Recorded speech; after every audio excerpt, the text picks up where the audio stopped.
Hello, bienvenue dans ce deuxième épisode de podcast.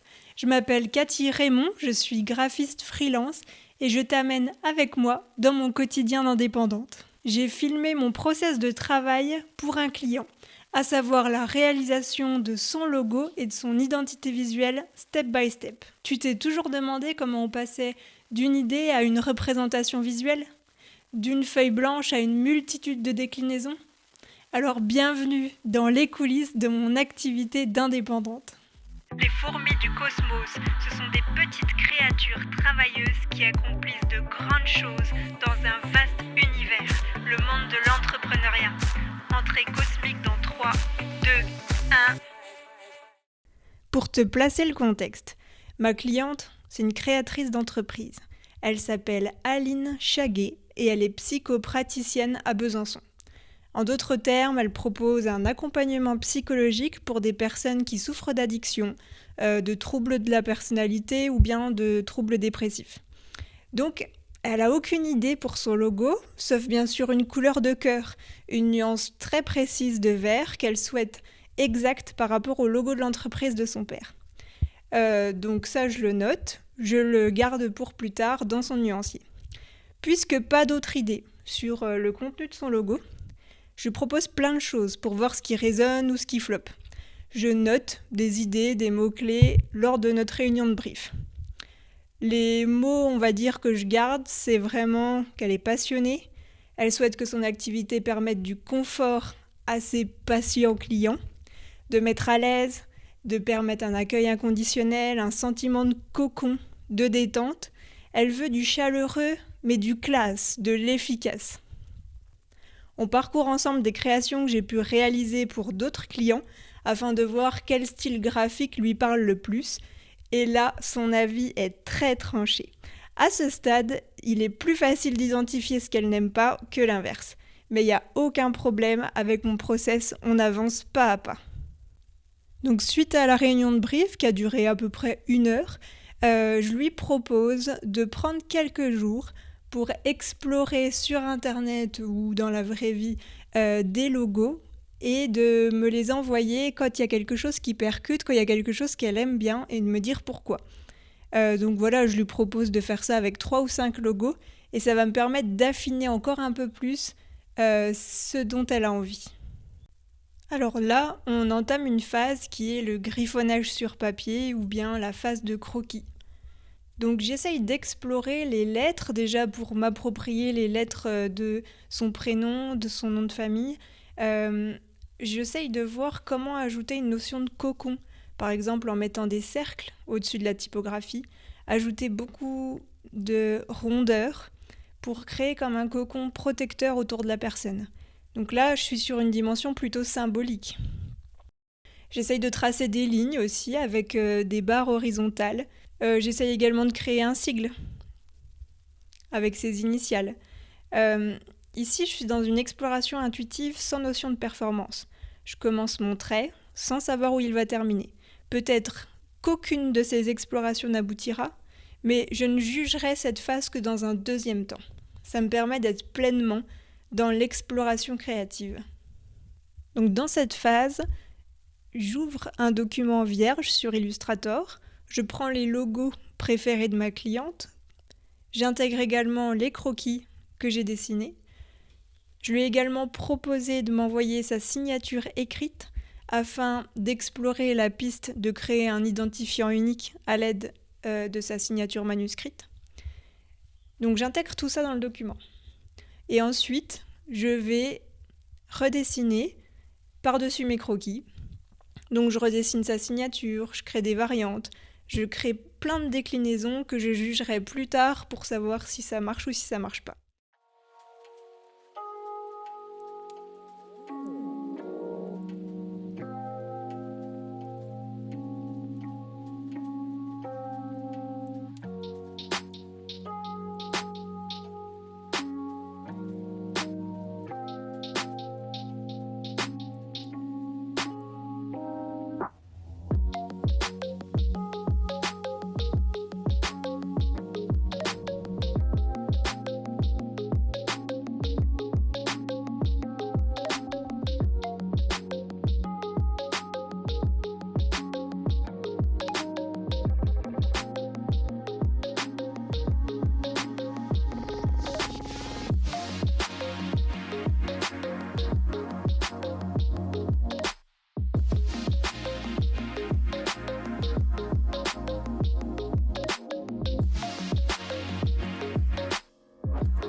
Je pars ensuite sur une autre idée qui n'a rien à voir avec une texture de bois que l'on avait vaguement évoquée au brief parce qu'on avait évoqué cette idée d'un saule pleureur et d'un côté très végétal et symboliquement ça pouvait faire sens, mais ça ne fonctionne pas, donc je laisse cette piste de côté.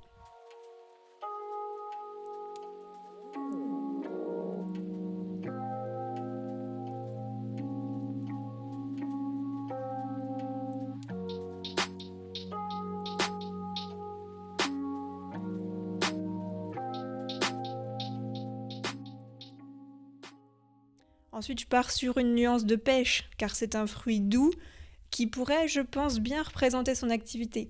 Mais c'est également peps, il y a de l'acidité, car mine de rien, elle met en mouvement des gens, d'un point de vue psychologique tout simplement.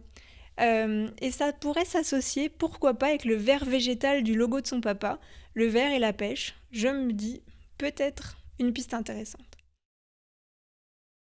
Je me fixe 1 heure d'exploration maximum par session pour utiliser au mieux mon potentiel créatif. Je passe à autre chose et j'y retourne en plusieurs sessions étalées sur plusieurs jours. À chaque nouveau jour, j'ai une fraîcheur d'esprit, j'ai des idées nouvelles. Et lorsque je pense que j'ai assez de pistes différentes et solides, cela signe la fin de cette phase d'exploration. Alors une fois que j'ai mis un joyeux bazar sur mon document Illustrator, que je suis partie dans tous les sens, je passe dans un mode complètement différent, celui d'organisatrice. Je trie, je range, j'ordonne. Le but à présent, c'est de donner vie à ce logo en suggérant un écosystème complet.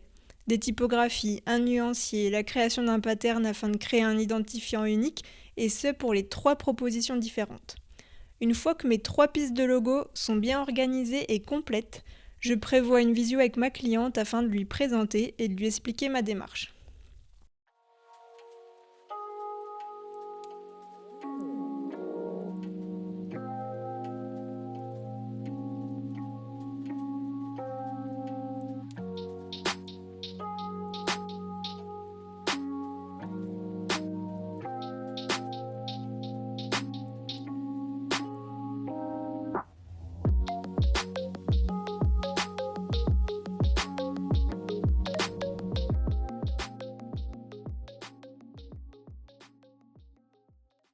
À ce moment-là du projet, il s'est passé environ 10 jours suite au brief client. J'ai à cœur d'être transparente à 100% dans mon process pour que mon client suive le fil de ma réflexion et de mes phases de travail afin qu'il n'ait pas l'impression que je sorte 3 logos de mon chapeau. Les 5 premières minutes de la visio, je lui fais un petit récap du brief client avec l'analyse de ce que j'ai compris.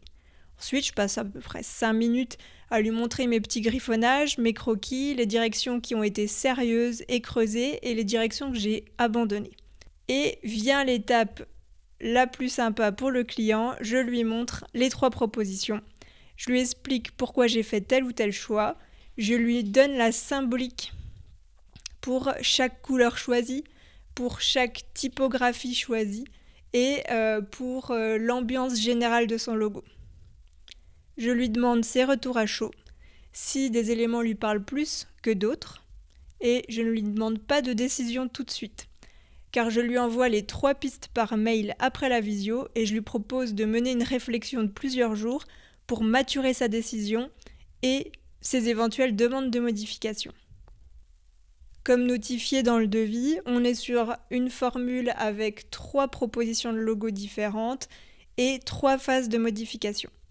Donc dans les phases de modification, mon client peut me demander une couleur du nuancier proposé dans la proposition 1 avec une autre couleur de la proposition 2, avec un principe de pattern plutôt de la proposition 3.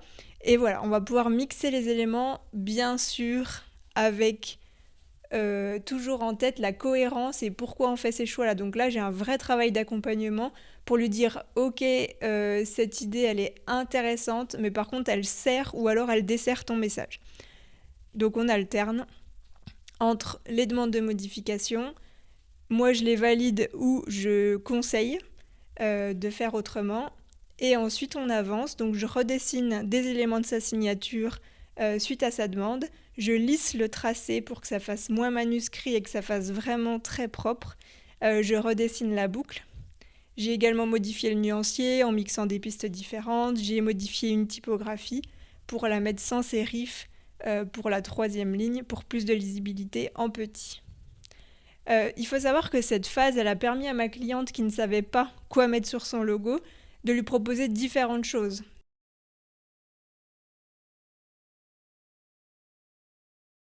Je lui ai fait des propositions avec son nom, son prénom, le nom de son métier, plus une petite mention en bas. Il y a certains logos où j'ai fait simplement son nom, son prénom avec son métier.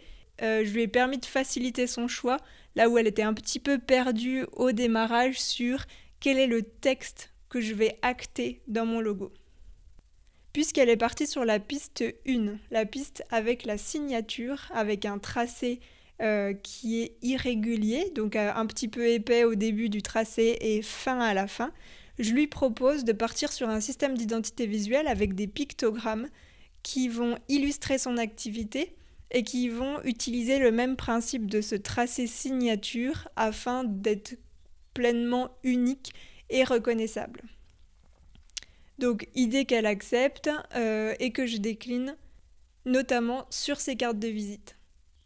Une fois que j'ai mis en place ces cartes de visite, je lui demande une validation, comme à chaque étape du process, et ensuite je les envoie à l'impression afin qu'elle puisse les avoir sous quelques jours dans sa boîte aux lettres.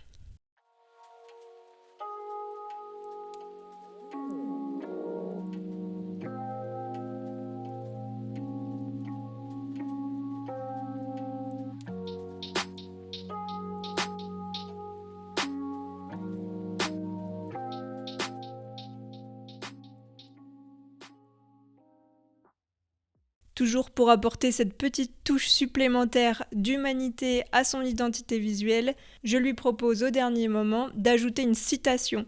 Elle adhère tout de suite à l'idée et on choisit la meilleure citation pour sa carte de visite.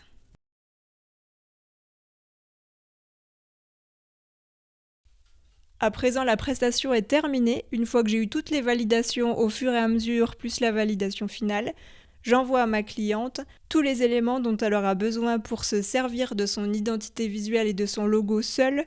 Donc je fais des exports avec son logo sur fond transparent, son logo en blanc, son logo pour fond noir, etc. Son identité visuelle, pareil, je lui crée plein d'exports avec ses pictogrammes séparés, etc. pour qu'elle puisse facilement faire, si elle le veut et qu'elle n'a pas le budget pour faire appel à nouveau à un graphiste, dans certains moments, utiliser elle-même les éléments.